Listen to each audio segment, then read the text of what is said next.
श्री महादेव जी कहते हैं, हे पार्वती, अब मैं गीता के 16वें अध्याय का महात्म्य बताऊंगा।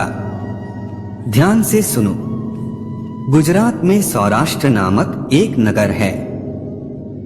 वहां खड्गबाहु नाम के राजा राज्य करते थे, जो इंद्र के समान प्रतापी थे। उनका एक हाथी था जो सदा मद से उन्मत्त रहता था। उस हाथी का नाम अरिमर्दन था।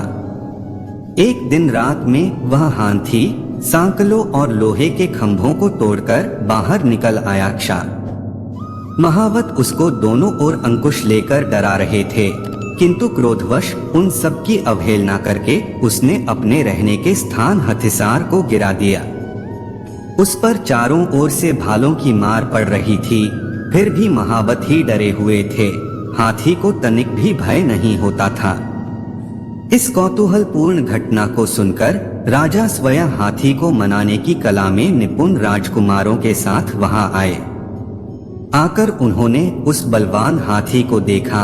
नगर के निवासी अन्य काम धंधों की चिंता छोड़ अपने बालकों को भय से बचाते हुए बहुत दूर खड़े होकर उस महाभयंकर गजराज को देखते रहे।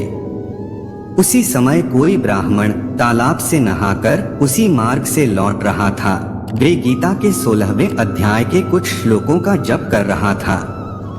पूर्ववासियों और महावतों ने बहुत मना किया, किंतु ब्राह्मण ने किसी की न मानी। उसे हाथी से भय नहीं था, इसलिए वे चिंतित नहीं हुए। उधर हाथी अपनी चिंगाड़ से चारों दिशाओं को व्याप्त करता हुआ लोगों को कुचल रहा था। वे ब्राह्मण उसके बहते हुए मद को हाथ से छूकर निर्भयता से निकल गया। इससे वहां राजा तथा देखने वाले पूर्ववासियों के मन में विस्मय हुआ।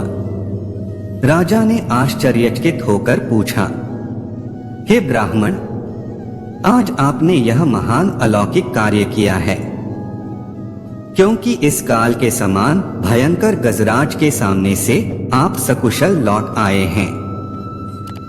आप किस देवता का पूजन तथा किस मंत्र का जप करते हैं? बताइए, आपने कौन सी सिद्धि प्राप्त की है? तब ब्राह्मण ने कहा, हे राजन, मैं प्रतिदिन गीता के 16वें अध्याय के कुछ श्लोकों का जप किया करता हूँ, इसी से सारी सिद्धियां प्राप्त हुई हैं। तब हाथी का कौतूहल देखने की इच्छा छोड़कर राजा ब्राह्मण देवता को साथ ले अपने महल में आए। वहां शुभ मुहूर्त देखकर 1,00,000 स्वर्ण मुद्राओं की दक्षिणा देकर उन्होंने ब्राह्मण को संतुष्ट किया और उनसे गीता मंत्र की दीक्षा ली। गीता के 16वें अध्याय के कुछ श्लोकों का अभ्यास कर लेने के बाद उनके मन में हाथी को छोड़कर उसके कौतुक देखने की इच्छा जागृत हुई।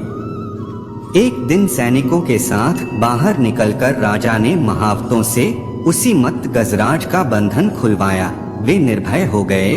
राज्य का सुखविलास के प्रति आदर का भाव नहीं रहा।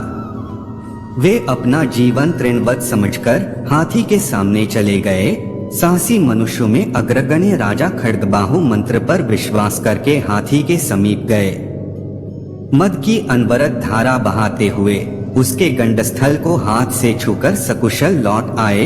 काल के मुख से धार्मिक और खल के मुख से साधु पुरुष की भांति राजा उस गजराज के मुख से बचकर निकल आए। नगर में आने पर उन्होंने अपने पुत्र राजकुमार को राज्य का कार्यभार सौंपकर स्वयं गीता के 16वें अध्याय का पाठ करके परम गति प्राप्त की। दोस्तों, ये वीडियो यहीं समाप्त होती है। आशा करता हूँ कि इस वीडियो से आपने बहुत कुछ सीखा होगा।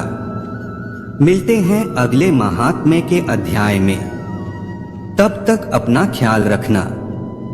जय श्री कृष्ण।